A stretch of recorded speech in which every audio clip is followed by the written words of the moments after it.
Hello friends, welcome to Nishira blogs. ನನ್ನ ಸೋದರ ಮಾವನ ಮಗನ ಮದುವೆ ಆಯಿತು. ಅದನ್ನೆಲ್ಲ ಬ್ಲಾಗಲ್ಲಿ ನೀವೆಲ್ಲ ನೋಡಿದ್ದೀರಾ ಅಂತ ಅನ್ಕೋತೀನಿ. ಸೊ ಇವತ್ತು ಬೀಗ್ರೂಟ ಇದೆ, ಸೊ ಹಾಗಾಗಿ ಅದನ್ನು ಕೂಡ ಬ್ಲಾಗ್ ಮಾಡೋಣ ಅಂತೇಳಿ ಬ್ಲಾಗ್ ಮಾಡ್ತಾ ಇದ್ದೀನಿ. ಸೊ ಇಲ್ಲಿ ಬಂದಿದ್ದ ತಕ್ಷಣ ಎಲ್ಲರಿಗೂ ವೆಲ್ಕಮ್ ಡ್ರಿಂಕ್ಸು ಮತ್ತು ಅರಿಶಿನ ಕುಂಕುಮ ಇಟ್ಟಿರ್ತೀವಿ. ಸ್ಟಾರ್ಟಿಂಗ್ ನಮ್ಮ ಕಡೆ ಫಂಕ್ಷನಲ್ಲಿ ಯಾವಾಗಲೂ ಅಷ್ಟೇ, ಎಂಗೇಜ್ಮೆಂಟ್, ಮದುವೆ, ಬೀಗ್ರೂಟ ಯಾವುದೇ ಇದ್ರೂ ಅಷ್ಟೇ, ಸ್ಟಾರ್ಟಿಂಗ್ ಚೌಟ್ರಿಗೆ ಎಂಟ್ರ್ ಆಗ್ತಿದ್ದಾಗೇ ಅರಿಶಿನ ಕುಂಕುಮ ಮತ್ತು ಜ್ಯೂಸ್ ಎಲ್ಲ ಇಟ್ಟಿರ್ತೀವಿ ನಾವು. ನಮ್ಮ ಪದ್ಧತಿ ಅದು. ಸೊ ಹಾಗಾಗಿ ನಾವು ಅದನ್ನೆಲ್ಲ ನೀಟಾಗಿ ಮುಂದುವರಿಸ್ಕೊಂಡು ಹೋಗ್ತಾ ಇದ್ದೀವಿ.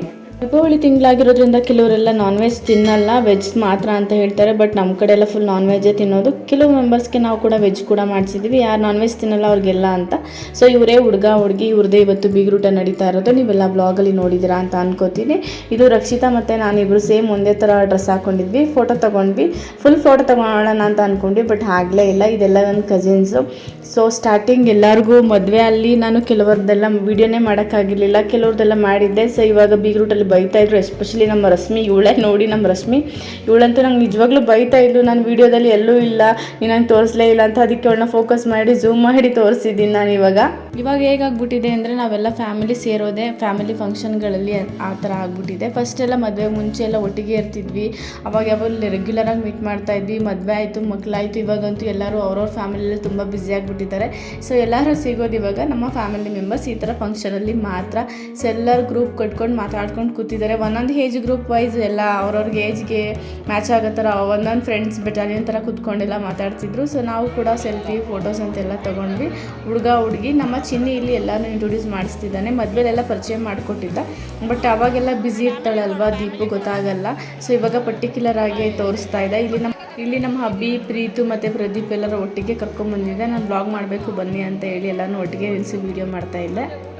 12:30ಗೆ ಊಟ ಕೊಡೋಕ್ಕೆ ಸ್ಟಾರ್ಟ್ ಆದರು. ಫಸ್ಟು ಇನ್ನೂ ರಿಲೇಷನ್ಗಳು ಯಾರೂ ಬಂದಿರಲಿಲ್ಲ. ಸೊ ಎಲ್ಲರೂ ಫ್ಯಾಮಿಲಿ ಮೆಂಬರ್ಸ್ ಎಲ್ಲ ಫಸ್ಟ್ ನೀವು ಹೋಗಿ ಊಟ ಮಾಡ್ಕೊಳ್ಳಿ ಅಂತ ಹೇಳಿದ್ರು. ಸೊ ಹಾಗಾಗಿ ಎಲ್ಲರೂ ಊಟ ಮಾಡೋಕ್ಕೆ ಅಂತ ಹೇಳಿ ಬಂದು ಕೂತಿದ್ದೀವಿ. ಇಲ್ಲೂ ಕೂಡ ಎಲ್ಲ ರೇಗಿಸ್ತಾಯಿದ್ರು, ಯಾಕಂದ್ರೆ ಆವಾಗ ಅಷ್ಟೇ ಕೂತ್ಕೊಂಡಿದ್ರು ಎಲ್ಲ. ಇನ್ನೂ ಊಟ ಎಲ್ಲ ಬಡಿಸಿರಲಿಲ್ಲ, ಏನೂ ಇರಲಿಲ್ಲ. ಊಟ ಎಲ್ಲ ಏನೂ ಕಾಣಿಸಲ್ಲ, ನೀನು ವೀಡಿಯೋ ಮಾಡ್ತಿದ್ಯಾ ಅಂತೆಲ್ಲ ನಾನು ರೇಗಿಸ್ತಾಯಿದ್ರು. ನಮ್ಮ ಶ್ರೀಯಾ, ಜಾನು, ರಂಜಿತಾ, ಹರ್ಷದ, ನವ್ಯ ಎಲ್ಲ. ಇಲ್ಲಿ ಚೈತ್ರ ಮಿಸ್ ಮತ್ತು ರಶ್ಮಿ ಇಬ್ಬರು ಕೂಡ ಮಿಸ್ ಆಗಿದ್ದಾರೆ, ಯಾಕೆ ಅಂದರೆ ಅವರು ವೆಜ್ಜು. ಹಾಗಾಗಿ ಅವರು ಸಪ್ರೇಟಾಗಿ ಕೂತ್ಕೊಂಡು ಊಟ ಮಾಡ್ತಿದ್ರು. ವೆಜ್ಗೆ ಸಪ್ರೇಟ್ ಇತ್ತು, ನಾನ್ ವೆಜ್ಗೆ ಸಪ್ರೇಟ್ ಇತ್ತು. ಅವ್ರನ್ನ ನಾನು ಹೋಗಿ ವೀಡಿಯೋ ಮಾಡೋಕ್ಕಾಗಲಿಲ್ಲ, ಯಾಕಂದರೆ ಊಟ ಬಡಿಸ್ತಾ ಇದ್ರಲ್ಲ, ಸ್ಟಾರ್ಟ್ ಆಗಿಬಿಡ್ತು ಊಟ. ಸೊ ಹಾಗಾಗಿ ಅವ್ರನ್ನೆಲ್ಲ ವೀಡಿಯೋ ಮಾಡೋಕ್ಕಾಗಲಿಲ್ಲ. ಸೊ ಇದು ನನ್ನ ಫೇವ್ರೇಟ್ ಮೀಲ್ಸ್ ಅಂತಲೇ ಹೇಳ್ಬೋದು, ನಾನ್ ವೆಜ್ಜು. ನನಗೆ ಯಾವಾಗಲೂ ತುಂಬಾ ಇಷ್ಟ ಆಗುತ್ತೆ ನಾನ್ ವೆಜ್. ವೆಜ್ಗಿಂತಲೂ ನಂಗೆ ನಾನ್ ವೆಜ್ ತುಂಬ ಇಷ್ಟ ಆಗುತ್ತೆ. ಅದರಲ್ಲೂ ಬೋಟಿ ಬಜ್ಜಿ ಅಂದರೆ ನನ್ನ ಫೇವ್ರೇಟ್ ಅಂತಲೇ ಹೇಳ್ಬೋದು. ಸೊ ನೋಡಿ, ಊಟ ಸ್ಟಾರ್ಟ್ ಆಗ್ತಾ ಇದೆ ಇವಾಗ. ಸೊ ಎಲ್ಲರೂ ಊಟ ಬಡಿಸ್ತಾ ಇದ್ದಾರೆ, ಹಾಗೆ ತಿಂತಾ ಇದ್ದಾರೆ. ಇಲ್ಲಿ ನನ್ನ ಮಗಳು ಮತ್ತು ಚಿರು ಇಬ್ಬರು ಒಟ್ಟಿಗೆ ಕೂತ್ಕೊಂಡಿದ್ದಾರೆ. ನಿಜವಾಗ್ಲೂ ಅವರಿಬ್ಬರು ಏನೂ ತಿನ್ನಲ್ಲ, ಅದಕ್ಕೆ ಅವರಿಬ್ಬರು ಸಪ್ರೇಟಾಗಿ ಕೂಡ್ಸೋಣ ಅಂತ ಅಂದ್ಕೊಂಡ್ವಿ. ಬಟ್ ಅವರಿಬ್ಬರು ನೋಡಿದ್ರಲ್ಲ, ಹಾಗಾಗಿ ಒಟ್ಟಿಗೆ ಕೂತ್ಕೊಂಡಿದ್ದಾರೆ. ಸೊ ಇವಾಗ ಎಲ್ಲರೂ ಊಟ ಬಡಿಸ್ತಾ ಇದ್ದಾರೆ. ನಾವು ಫಸ್ಟ್ ಪಂಕ್ತಿ ಊಟ ಮಾಡ್ತಾ ಇದ್ದೀವಿ. ಸೊ ಇದು ನನ್ನ ಫೇವ್ರೆಟ್ ಫುಡ್ ನೋಡಿ. ಊಟ ಎಲ್ಲ ಆದಮೇಲೆ ನಾವು ತೊಗೊಂಡಿದ್ದು ಸೆಲ್ಫಿ, ರೀಲ್ಸ್ ಅಂತ ಸಖತ್ ಎಂಜಾಯ್ ಮಾಡಿದ್ವಿ. ಮದುವೆಲಂತೂ ನಾನು ತುಂಬಾ ಮಿಸ್ ಮಾಡ್ಕೊಂಡ್ಬಿಟ್ಟಿದ್ದೆ, ಯಾಕಂದರೆ ನನ್ನ ಮಗ ಹುಷಾರು ತಪ್ಪಿದ್ದ. ಹಂಗಾಗಿ ನಾನು ಏನೂ ಎಂಜಾಯ್ ಮಾಡೋಕ್ಕಾಗಿರಲಿಲ್ಲ. ಎಲ್ಲರೂ ಎಂಜಾಯ್ ಮಾಡ್ತಿದ್ರು. ನನ್ನ ಕಸಿನ್ಸ್ ಅಂತೂ ಫುಲ್ ಡ್ಯಾನ್ಸ್ ಮಾಡ್ಕೊಂಡು ನೈಟೆಲ್ಲ ರೀಲ್ಸ್ ಎಲ್ಲ ಮಾಡಿಕೊಂಡು ತುಂಬಾ ಎಂಜಾಯ್ ಮಾಡಿದರು. ಬಟ್ ನಾನಂತೂ ಏನೂ ಎಂಜಾಯ್ ಮಾಡಿರಲಿಲ್ಲ. ಸೊ ಇಲ್ಲಿ ಸ್ವಲ್ಪ ನಾವು ಎಂಜಾಯ್ ಮಾಡೋಣ ಅಂತ ಪ್ಲ್ಯಾನ್ ಮಾಡಿದ್ವಿ. ಹಾಗಾಗಿ ನಾವು ಫೋಟೋಸ್ ಎಲ್ಲ ಆಗಿದ ತಕ್ಷಣ ನಾವು ಹೋಗಿದ್ದು ರೀಲ್ಸ್ ಮಾಡೋಣ ಅಂತ ಹೇಳಿ. ನಿಜವಾಗ್ಲೂ ಫನ್ನಿ ಟೈಮ್ ಅಂತಲೇ ಹೇಳ್ಬೋದು ರೀಲ್ಸ್ ಮಾಡೋದು. ಯಾಕೆ ಅಂತ ಹೇಳಿದರೆ, ಒಬ್ಬರು ಕರೆಕ್ಟಾಗಿ ಮಾಡಿದ್ರೆ ಇನ್ನೊಬ್ಬರು ಕರೆಕ್ಟಾಗಿ ಮಾಡ್ತಾ ಇರಲಿಲ್ಲ. ಸೊ ಹಾಗಾಗಿ ಎಷ್ಟು ಸಲ ನಾವು ಅದೇ ರಿಪೀಟ್ ಮಾಡ್ತಾನೆ ಇದ್ವಿ. ಆ್ಯಂಡ್ ನಮ್ಮಮ್ಮ, ಅತ್ತೆ ಅವರು ಎಲ್ಲ ಕೂತ್ಕೊಂಡು ನಗ್ತಾಯಿದ್ರು. ನಮ್ಮದೆಲ್ಲ ರೀಲ್ಸ್ ಆದಮೇಲೆ ಹುಡುಗರು ಕೈಲಿ ಸ್ವಲ್ಪ ರೀಲ್ಸ್ ಮಾಡಿಸೋಣ ಅಂತೇಳಿ ಡ್ಯಾನ್ಸ್ ಪ್ರಾಕ್ಟೀಸ್ ನಡೀತಾ ಇದೆ. ನೋಡಿ ಮಕ್ಕಳು ಎಷ್ಟು ಚೆನ್ನಾಗಿ ಡ್ಯಾನ್ಸ್ ಮಾಡ್ತಿದ್ದಾರೆ ಅಂತ ಹೇಳಿ. ನಾವೇನೋ ಸ್ಟೆಪ್ ಹೇಳ್ಕೊಟ್ರೆ ಅವರೇನೋ ಸ್ಟೆಪ್ ಮಾಡ್ತಿದ್ರು. ನಾನಂತೂ ನಿಜವಾಗ್ಲೂ ತುಂಬಾ ಎಂಜಾಯ್ ಮಾಡಿದೆ. ಸಖತ್ ಖುಷಿ ಆಯಿತು ನನಗಂತೂ. ಮದುವೆಲಂತೂ ಫುಲ್ ಡಿಸಪಾಯಿಂಟ್ ಆಗಿಬಿಟ್ಟಿದ್ದೆ. ಯಾಕಾದರೂ ಮದುವೆಗೆ ಬನ್ನೋ, ಯಾಕಾದರೂ ಇವಾಗ ಮದುವೆ ಆಗ್ತಿದ್ಯೋ ಅನ್ನೋಷ್ಟು ಡಿಸಪಾಯಿಂಟ್ ಆಗಿದೆ. ಬಟ್ ಇವಾಗಂತೂ ಸಖತ್ ಖುಷಿಪಟ್ಟೆ. ನೋಡಿ ಅವ್ರು ಡ್ಯಾನ್ಸೋ ಸ್ಟೆಪ್ಪು ಎಷ್ಟು ಚೆನ್ನಾಗಿ ಆಗ್ತಿದ್ದಾರೆ ಅಂದರೆ, ನಾವೇನೋ ಹೇಳ್ಕೊಟ್ರೆ ಅವ್ರು ಏನೇನೋ ಮಾಡ್ಕೊಂಡು ಅವರಷ್ಟಕ್ಕೆ ಅವ್ರು ಡ್ಯಾನ್ಸ್ ಮಾಡ್ತಿದ್ರು. ಇಲ್ಲೆಲ್ಲ ಅಮ್ದಿರೆಲ್ಲ ನಿಂತ್ಕೊಂಡು ನಾವು ಸರ್ಕಸ್ ಮಾಡಿಸ್ತಾ ಇದ್ವಿ, ಸ್ಟೆಪ್ ಹೀಗೆ ಹಾಕಬೇಕು ಹಾಗಾಗಬೇಕು ಅಂತ ಹೇಳಿ. ನೋಡಿ ಇಲ್ಲಿ ಪ್ರಾಕ್ಟೀಸ್ ನಡೀತಾ ಇದೆ. ಇಂಡಿವಿಜುವಲಾಗಿ ಜನ ಒಬ್ಬೊಬ್ರಿಗೆ ಹೇಳ್ಕೊಡ್ತಾ ಇದ್ಲು. ಇಲ್ಲಿ ನನ್ನ ಮಗಳು ಚಿರು ಎಲ್ಲ ಡ್ಯಾನ್ಸ್ ಮಾಡ್ತಿದ್ದಾರೆ.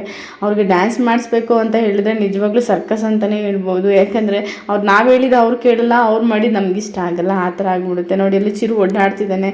ರಶ್ಮಿ ಕರ್ಕೊಂಬರೋಕೆ ಹೋಗಿದ್ದಾಳೆ, ಅವಳನ್ನೂ ಕೂಡ ರೀಲ್ಸ್ ಮಾಡ್ಸೋಣ ಅಂತ ಹೇಳಿ ನಾವೆಲ್ಲ ನಿಂತ್ಕೊಂಡು ನೋಡ್ತಾ ಇದ್ದೀವಿ.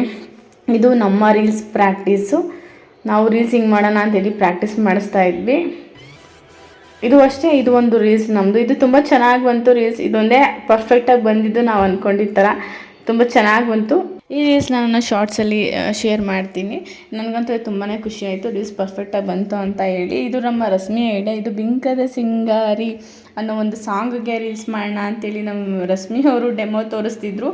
ಕೊಡಗು ಸ್ಟೈಲಲ್ಲಿ ಸೀರೆ ಹಾಕೊಳ್ಳೋಕ್ಕಾಗಲ್ವಲ್ಲ, ಈ ಥರ ಹಾಕ್ಕೊಳ್ಳೋಣ ಅಂತ ಹೇಳಿ ತೋರಿಸ್ತಾ ಇದ್ಲು. ಅದಾದಮೇಲೆ ಅದು ಸರಿ ಹೋಗಲಿಲ್ಲ ಅಂತೇಳಿ ನಾವಿಲ್ಲಿ ಬೇರೆ ರೀಲ್ಸ್ ಮಾಡ್ತಾಯಿದ್ವಿ. ಇದು ಅಷ್ಟೇ ನಿಜವಾಗ್ಲೂ ಸಖತ್ತಾಗಿತ್ತು. ಯಾಕೆಂದರೆ ಒಬ್ಬರು ಮಾಡಿರ್ತಾರೆ, ಇನ್ನೊಬ್ರನ್ನ ಬರ್ತಾನೆ ಇರಲಿಲ್ಲ.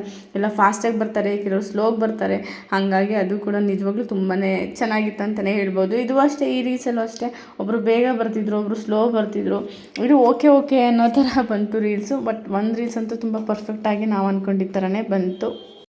ಈ ಫಂಕ್ಷನ್ನ ಮುಗಿಸ್ಕೊಂಡು ಪ್ರದೀಪ್ ಕಸಿನ್ ಬ್ರದರ್ದು ಮದುವೆ ಇದೆ. ಸೊ ನಾವು ಅಲ್ಲಿಗೂ ಹೋಗಬೇಕು. ನಿಜವಾಗ್ಲೂ ಹೋಗೋಕ್ಕೆ ಮನಸ್ಸೇ ಇಲ್ಲ, ಯಾಕಂದರೆ ಅಷ್ಟು ಚೆನ್ನಾಗಿತ್ತು ಇವತ್ತಿನ ಡೇ ಅಂತ ಹೇಳ್ಬೋದು. ಸೊ ಹಾಗೆ ಇವತ್ತಿನ ವ್ಲಾಗ್ನ ಇಲ್ಲಿಗೆ ಏನು ಮಾಡ್ತಿದ್ದೀನಿ. ಯಾರಿಗೆಲ್ಲ ಈ ವ್ಲಾಗ್ ಇಷ್ಟ ಆಯಿತು ಅವರು ಪ್ಲೀಸ್ ಲೈಕ್, ಶೇರ್, ಕಮೆಂಟ್ ಮಾಡೋದನ್ನು ಮರಿಬೇಡಿ. ಹಾಗೆ ನನ್ನ ಚಾನಲ್ಗೆ ಸಬ್ಸ್ಕ್ರೈಬ್ ಆಗಿ.